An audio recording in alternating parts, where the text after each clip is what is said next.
Dans le silence profond qui règne entre les atomes, là où la lumière frôle l'existence, l'univers accomplit son acte le plus secret. Deux particules, nées d'une même étincelle cosmique, dérivent l'une vers l'autre aux antipodes de l'existence, mais restent liées par un fil invisible. Aucun signal ne circule entre elles, aucune force ne franchit le vide, et pourtant elles ne font qu'un.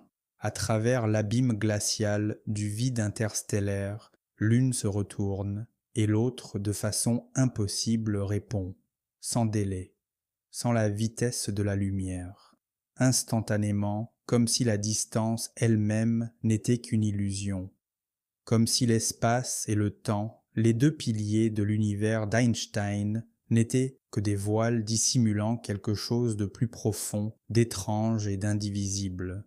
Einstein lui-même s'en est détourné, la qualifiant de action fantomatique à distance. Pourtant, expérience après expérience, la même vérité troublante se dessinait. L'univers n'est peut-être pas constitué de parties séparées, mais de relations, une danse complexe de corrélations, inscrite dans le code même de la réalité. Ici, dans le théâtre quantique, la cause et l'effet perdent leur ordre. L'observation modifie le résultat. L'acte de regarder devient indissociable de ce qui est vu. L'intrication, cette connexion étrange, défie la logique d'un cosmos mécanique, suggérant que l'univers n'est peut-être pas un ensemble de choses, mais une seule et même chose, consciente de sa propre symétrie. Depuis des décennies, les physiciens tentent de percer cet écheveau, de découvrir le mécanisme sous-jacent au miracle. Pourtant, plus ils approfondissent leurs recherches, plus il leur échappe un paradoxe sans centre, un écho qui murmure au-delà des limites du temps. Voici l'intrication quantique, le nœud insoluble au cœur de la réalité. La naissance du monde quantique, 1900 à 1935. À l'aube du XXe siècle, l'univers murmura un secret qui allait bouleverser notre compréhension du monde naturel. Ce qui avait commencé comme une énigme curieuse dans les couloirs obscurs des laboratoires et des amphithéâtres se transforma en une révolution qui allait remodeler la réalité elle-même. C'est en 1900 que Max Planck fit le premier pas hésitant dans le domaine quantique.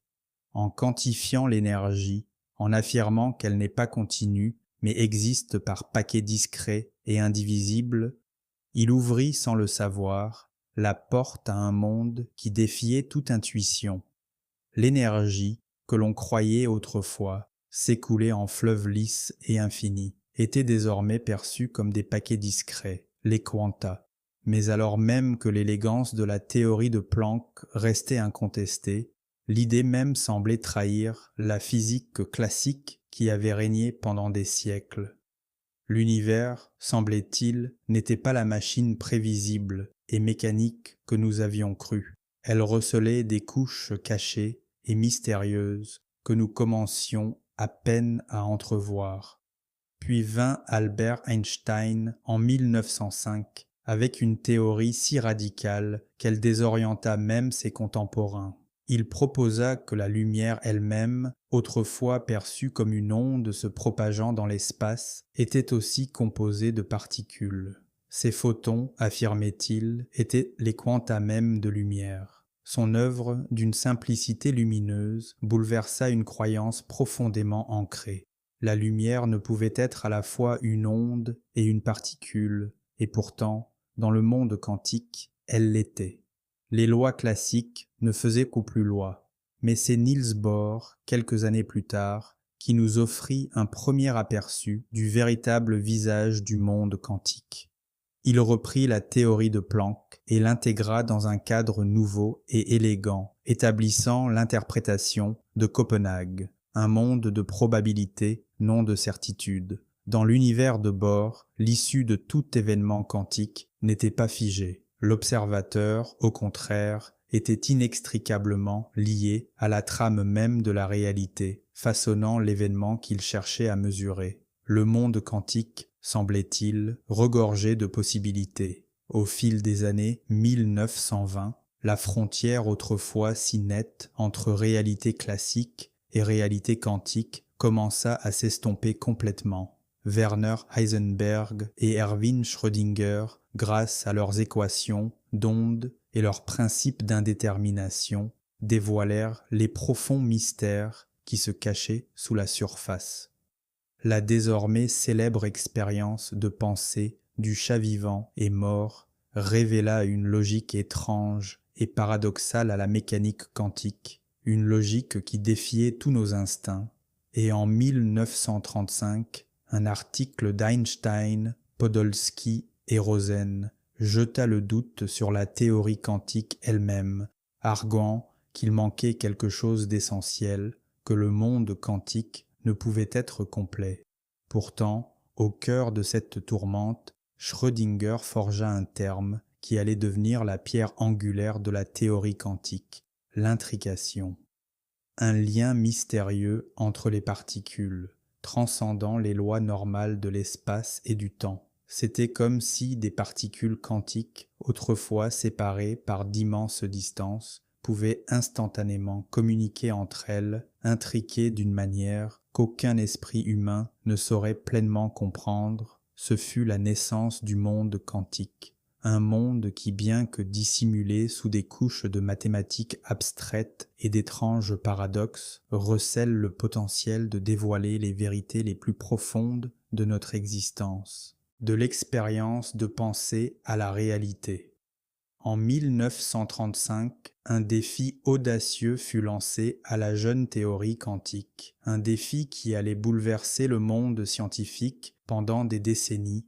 Albert Einstein, avec ses collègues Podolsky et Rosen, formula une expérience de pensée si provocatrice qu'elle menaçait les fondements mêmes de la mécanique quantique. Le paradoxe EPR, comme on l'appela par la suite, proposait que des particules puissent être intriquées de telle sorte que leur destin soit lié, quelle que soit la distance qui les sépare. Or, cette apparente impossibilité était inscrite dans le monde quantique, ce qui, selon Einstein, contredisait son principe le plus cher, le réalisme local. Le réalisme local, la conviction qu'aucune influence ne pouvait se propager plus vite que la lumière et que chaque particule possédait ses propres propriétés intrinsèques et cachées, était le prisme à travers lequel Einstein percevait l'univers. Pour lui, l'idée que des particules, une fois séparées, puissent s'influencer instantanément semblait violer les lois de la nature, une faille profonde de la mécanique quantique. À ses yeux, le monde quantique était forcément incomplet, dépourvu d'une variable cachée, d'une vérité plus profonde que les équations n'avaient pas encore révélée. Mais Niels Bohr, toujours défenseur de l'interprétation de Copenhague, proposa une réfutation qui allait polariser davantage encore le débat. La mécanique quantique, affirmait-il, n'était pas incomplète. Simplement, la réalité elle-même n'était pas ce que nous avions longtemps supposé. La nature des choses n'était pas fixe, non déterministe, elle était fluide, probabiliste et étrange. Le monde quantique était un miroir reflétant non pas l'univers prévisible de la mécanique classique, mais un royaume bien plus mystérieux et imprévisible. La question demeurait néanmoins. Pouvait-on tester le paradoxe EPR? Pouvait-on démontrer expérimentalement que des particules pouvaient effectivement être intriquées, leur destin entremêlé d'une manière qui semblait défier l'espace, le temps et la logique elle-même?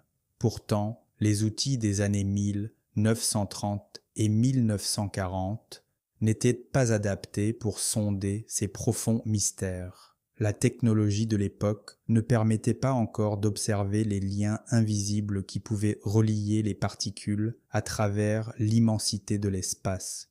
Ce n'est que dans les années 1950, lorsque le brillant physicien David Bohm s'est penché à nouveau sur ce paradoxe, que les germes des expériences futures ont été semés. il a réinterprété l'expérience de pensée EPR en la formulant en termes de variables de spin, une étape cruciale qui allait jeter les bases des tests à venir. Bohm, à sa manière, a ravivé l'étincelle de curiosité qui allait finalement conduire aux expériences révolutionnaires des années 1960 et suivantes.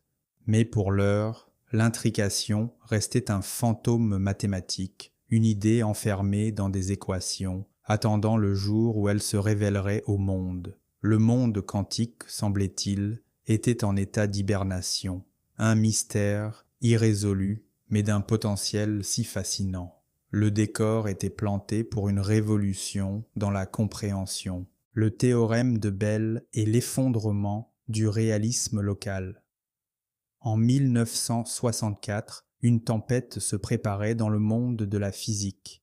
John Stuart Bell, physicien travaillant en solitaire, élabora une idée si révolutionnaire qu'elle allait bouleverser à jamais le paysage de la pensée scientifique. Grâce à une inégalité simple et élégante, Bell offrait un moyen de tester les implications les plus profondes et les plus troublantes de la mécanique quantique. La question qu'il posait était simple mais fondamentale. Les comportements étranges prédits par la théorie quantique, tels que l'intrication quantique, pouvaient-ils s'expliquer par des variables cachées, par une réalité sous-jacente que nous n'avions pas encore découverte, ou bien quelque chose de plus radical était-il à l'œuvre, quelque chose qui exigeait une refonte complète de l'espace, du temps et de la réalité elle-même. L'inégalité de Bell constituait un défi, une affirmation mathématique qui, si elle était violée, révélerait que le réalisme local, la croyance bien ancrée selon laquelle les objets ne sont influencés que par leur environnement immédiat et que l'information ne peut pas voyager plus vite que la lumière, ne pouvait plus expliquer le monde quantique. Selon Bell, si la mécanique quantique était correcte, si les particules étaient effectivement intriquées comme le suggérait la théorie, alors leur comportement défierait les contraintes du réalisme local.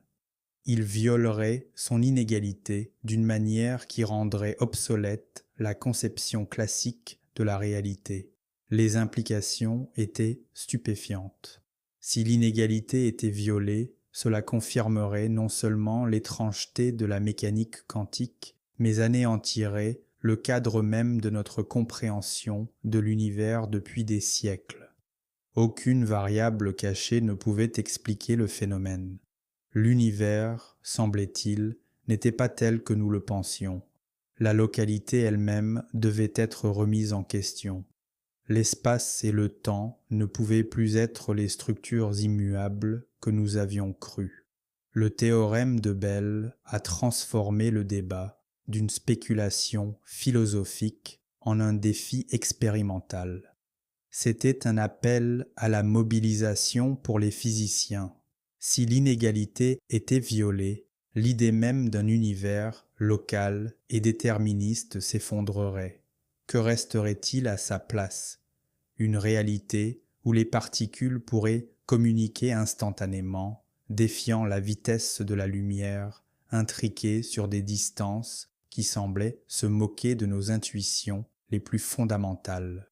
Alors que les idées de Bell se répandaient dans la communauté scientifique, la réaction fut un mélange d'admiration, d'incrédulité et d'une prise de conscience naissante. La nature de l'univers pourrait être bien plus étrange et plus interconnectée que nous ne l'avions jamais imaginé. Ce qui avait été une énigme métaphysique, méditée par les philosophes, était désormais une question qui exigeait une réponse par l'expérimentation. À cet instant, la physique était sur le point d'affronter l'impensable. Une nouvelle ère s'annonçait, une ère où les mystères du monde quantique seraient mis à l'épreuve. Le tissu même de la réalité, semblait-il, était sur le point de se défaire. Le début des expériences. En 1972, deux physiciens, Friedman et Clauser, se trouvaient à l'aube d'une nouvelle ère scientifique. Forts du cadre théorique de l'inégalité de Bell, ils entreprirent une expérience jusque-là reléguée au domaine de la philosophie et de la spéculation. L'enjeu était de taille, les résultats pouvaient soit confirmer les étranges prédictions de la mécanique quantique, soit réaffirmer les idées classiques du réalisme local. Le monde entier retenait son souffle. Leur expérience, simple dans son concept mais audacieuse dans son exécution, visait à déterminer si les particules intriquées, ces curieux jumeaux quantiques, pouvaient défier les lois de la localité. Les résultats furent stupéfiants, l'inégalité fut violée, la mécanique quantique avait passé avec succès son premier test. Les particules, semblait-il, coordonnaient bel et bien leurs états dans l'espace, d'une manière que la physique classique ne pouvait expliquer. Mais l'expérience était loin d'être parfaite. Des failles subsistaient, des brèches qui auraient pu permettre à des variables cachées de passer inaperçues. Il ne suffisait pas de clore le débat. Les questions demeuraient sans réponse, résonnant encore au sein de la communauté scientifique. Au début des années 1980, un autre physicien, Alain Aspect, releva le défi. Basé en France, son équipe s'efforça d'affiner les tests, en améliorant la précision des instruments, en resserrant les mesures et en résolvant les problèmes qui avaient entaché les expériences précédentes. L'innovation se manifesta par une commutation plus rapide des polariseurs et des compteurs de coïncidence améliorés, des outils capables de détecter et de mesurer les phénomènes quantiques avec une précision sans précédent. Les résultats furent indéniables. La mécanique quantique avait de nouveau triomphé. L'intrication n'était pas une simple curiosité théorique, c'était une réalité mesurable et observable. Les photons, voyageant sur d'immenses distances, semblaient coordonner leur comportement comme s'ils partageaient un secret. Les implications de ces découvertes se propagèrent largement. L'intrication quantique n'était plus cantonnée au domaine abstrait des expériences de pensée. Elle était, au sens strict, bien réelle.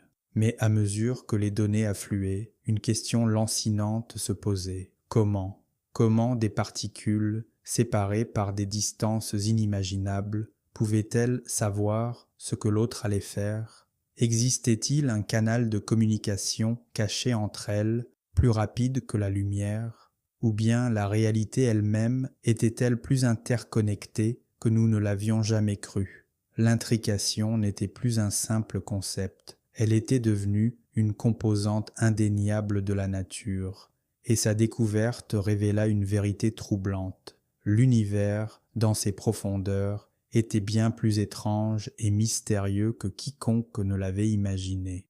Les règles étaient différentes ici, dans le monde quantique, et pour ceux qui cherchaient à le comprendre, le voyage ne faisait que commencer. L'univers sans séparation. Pendant des décennies, l'étrange réalité de l'intrication quantique est restée à la frontière de la certitude scientifique, une énigme indéniable, mais qui refusait de dévoiler sa véritable nature. Malgré des expériences révolutionnaires, des doutes persistaient. L'univers, semblait-il, recelait encore ses secrets les plus profonds. Des lacunes subsistaient, autant d'ombres de possibilités laissant place à des explications alternatives. Mais la marche vers une compréhension plus claire était inexorable. La première de ces failles fut la lacune de localité. La possibilité que les particules, lors de leur mesure, puissent communiquer plus vite que la lumière, violant ainsi l'une des règles les plus sacrées de la physique. L'intrication était-elle réellement la communication instantanée de particules distantes, un affront à la limite de vitesse cosmique? Vint ensuite la lacune de détection. L'idée que, dans certaines expériences, toutes les particules n'étaient pas mesurées, laissant place à des biais cachés, à des données incomplètes. L'intrication pouvait encore n'être qu'un hasard statistique, une mauvaise interprétation des données sous-jacentes. Mais au fil des années, les physiciens ont perfectionné leur expérience, comblant ces lacunes une à une. Puis, en 2015, survint le moment décisif. Une série de tests de Bell sans faille, méticuleusement conçus pour éviter les failles liées à la localité et à la détection, furent menés. Les résultats furent irréfutables. L'intrication quantique n'était plus une simple curiosité théorique. C'était un phénomène observable, vérifié sans l'ombre d'un doute. Pourtant, alors même que la communauté scientifique célébrait cette confirmation capitale, le paradoxe ne faisait que s'accentuer. Si aucun signal ne pouvait circuler entre les particules intriquées, si l'idée même de communication supralumineuse était impossible, qu'en était-il de la nature même de l'espace? L'espace, cette immense étendue entre les choses, pouvait-il être une fiction, une simple illusion? Plus ces expériences se dévoilaient de mystères, plus elles semblaient dissoudre les frontières entre les particules, entre les objets, entre nous. L'intrication se manifestait non seulement sur de courtes distances, mais aussi sur des kilomètres, à travers les satellites, et même en orbite. Une nouvelle frontière s'ouvrait, un vaste réseau d'intrication, une architecture invisible de corrélation reliant tout, des plus petits atomes aux confins du cosmos. Les implications étaient troublantes. L'univers, semblait-il, n'était pas composé de parties séparées et isolées. Il était bien plus que cela, un tout continu et interconnecté, tissé d'une manière inimaginable. Les frontières que nous avions tracées pour donner un sens au monde, entre les objets, entre les événements, commencèrent à s'estomper. La réalité elle-même semblait vibrer d'unité, et le monde que nous avions cru séparé se révélait comme un vaste tout indivisible. Dans cette révélation, il y avait une profonde terreur philosophique. L'univers n'était pas la machine ordonnée et mécanique que nous avions imaginée. Il était bien plus fluide, bien plus intriqué, un univers sans séparation, où la distance, le temps et l'individualité n'étaient que de simples illusions. Nous n'étions pas isolés en son sein, nous en étions intimement liés. Et à cet instant, nous nous sommes retrouvés à nous interroger. Si l'univers est un, si toutes choses sont profondément interconnectées, qu'est-ce que cela signifie pour nous et pour notre place en son sein, à la recherche du mécanisme? À mesure que les preuves de l'intrication devenaient indéniables, le mystère s'épaississait. La question n'était plus de savoir si elle existait, mais comment. Sous l'éclatante mathématique de la théorie quantique, les physiciens se mirent en quête du mécanisme caché, la main invisible qui tissait les fils les plus lointains de l'univers. La théorie quantique des champs offrit l'un des premiers indices. Elle décrivait la réalité non comme un ensemble de particules, mais comme un océan de champs sous-jacents, fluctuant même dans le vide spatial. Chaque électron, chaque photon, chaque atome, non pas des entités isolées, mais des ondulations à la surface d'une vaste mer invisible. Dans cette perspective, l'intrication n'était pas une exception étrange. Elle était le langage naturel du vide lui-même, une connexion née du fait qu'au niveau le plus profond, rien n'est véritablement séparé. Pourtant, l'observation semblait briser cette fragile symétrie. À travers le prisme de la décohérence quantique, les scientifiques ont compris que l'acte de mesure ne détruit pas l'onde des possibles. Il la masque simplement. Lorsqu'un observateur interagit avec un système, d'innombrables interactions quantiques contraignent l'onde à s'aligner sur la réalité classique.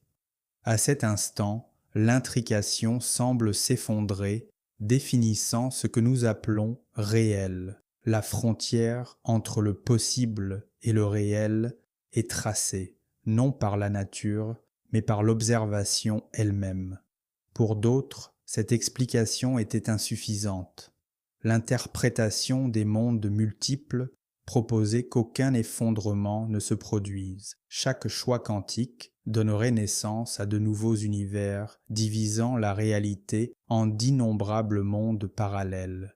Dans cette ramification cosmique, l'intrication devient le tissu qui unit ces univers, un réseau d'une infinité de versions, toutes également réelles, toutes en perpétuelle divergence. David Bohm entrevoyait une autre voie. Dans sa théorie de l'onde pilote, les particules suivaient des trajectoires précises, guidées par un potentiel quantique caché et non local. Sous le chaos apparent, Bohm envisageait un univers ordonné, où tout était connecté par un réseau invisible d'influence instantanée, une strate plus profonde de la réalité, parfaitement coordonnée et unifiée. Mais le fossé entre la relativité d'Einstein et la mécanique quantique persistait. La relativité affirme que rien ne peut dépasser la vitesse de la lumière, que l'espace-temps est lisse et continu. L'intrication quantique, au contraire, semble ignorer totalement la distance, un écho instantané à travers le vide. Pendant des décennies, cette contradiction a constitué l'une des plus grandes divisions de la physique. Puis une idée audacieuse a émergé. EPR, proposée par Juan Maldacena et Leonard Susskind. Elle suggérait que les particules intriquées pourraient être reliées par des trous de verre microscopiques, des ponts au sein même de l'espace-temps. Dans cette vision, l'intrication était géométrie. Les fils invisibles reliant les particules n'étaient pas des signaux, mais des tunnels à travers la trame quantique, de minuscules raccourcis cachés où la distance perd tout son sens. Si cette hypothèse se confirmait, ses implications seraient profondes. L'espace-temps lui-même pourrait ne pas être fondamental. Elle pourrait émerger des schémas d'intrication quantique. L'espace et le temps nés de la structure de l'information. La réalité, dès lors, n'est pas constituée de matière ou de mouvement, mais des relations entre les choses, une vaste tapisserie tissée de corrélations. La recherche de ce mécanisme se poursuit. Pourtant, à chaque découverte, une vérité se précise. L'univers n'est pas une machine composée de pièces séparées, mais un tout unique et indissociable, un cosmos élégant et intriqué qui se rêve lui-même. À mesure que notre compréhension de l'intrication quantique s'est affinée, les outils nécessaires pour en sonder les profondeurs ont également progressé. La subtile interaction des particules, autrefois confinées au domaine de la théorie abstraite, a commencé à révéler ses secrets grâce à l'essor de l'optique quantique et des détecteurs ultra précis. Ces avancées, jadis inimaginables, ont permis d'observer l'intrication macroscopique. Des particules, n'étant plus cachées dans le monde microscopique, ont pu être observées, traversant l'espace et le temps d'une manière qui a remis en question tout ce que nous pensions savoir de la réalité. L'une des percées les plus marquantes est venue des étoiles elles-mêmes. En 2017, le satellite chinois Messius a mené une expérience qui a permis de propager l'intrication au-delà de l'atmosphère terrestre. Il a envoyé des photons intriqués sur une distance de 1200 km, une distance cosmique qui semblait défier la notion même de distance. Les implications étaient stupéfiantes. Pour la première fois, l'intrication quantique avait été démontrée non seulement sur Terre, mais aussi à travers le vide spatial, une connexion tangible qui défiait les limites conventionnelles de notre compréhension. Pourtant, l'histoire de l'intrication ne s'arrêtait pas aux photons lointains. Un concept longtemps imaginé en science-fiction, la téléportation quantique, est apparue comme une technologie viable. Mais il ne s'agissait pas de téléportation de matière, non, de téléportation d'information. Le transfert d'état quantique par intrication, un phénomène où l'état d'une particule est instantanément reflété par une autre, même sur de vastes distances. L'information, autrefois piégée dans l'état d'une particule, pouvait désormais voyager comme portée par une main invisible, plus vite que la lumière, affranchie des contraintes du temps. Les applications potentielles étaient illimitées. Les ordinateurs quantiques, alimentés par l'intrication, pourraient révolutionner notre façon de traiter l'information. Ces machines, exploitant l'immense interconnexion des états quantiques, pourraient résoudre des problèmes autrefois considérés comme insolubles, des problèmes qui repoussent les limites de la compréhension humaine, des problèmes susceptibles de révéler la nature même de l'univers, et comme si le monde quantique n'était pas déjà assez mystérieux, les scientifiques se tournent désormais vers les forces les plus fondamentales de la nature. Dans les couloirs du grand collisionneur de Hadron LHC et à la pointe de la recherche en gravité quantique, on s'interroge sur la capacité de l'intrication à expliquer la structure même de l'espace-temps à l'échelle de Planck. Se pourrait-il que l'intrication, ce lien étrange et insaisissable, soit le fil conducteur qui unit l'espace-temps, tissant le vaste cosmos à partir des plus infimes fluctuations quantiques? Alors que nous scrutons les profondeurs de l'espace, proche et lointain, de nouvelles missions, proposées par la NASA et l'ESA, visent à tester les limites de la communication quantique. Pourrions-nous un jour transmettre des informations quantiques à travers les immenses distances interplanétaires, comblant ainsi l'immense fossé entre les mondes grâce au langage quantique?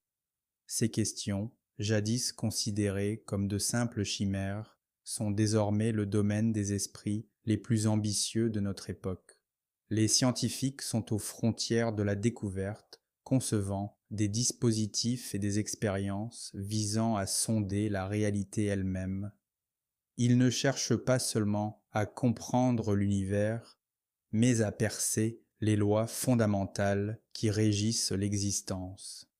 Entre leurs mains, l'intrication quantique est devenue bien plus qu'un phénomène. C'est un outil, une clé, pour percer les mystères les plus profonds de la nature et explorer les limites du possible. Le voyage est loin d'être terminé. Il ne fait que commencer.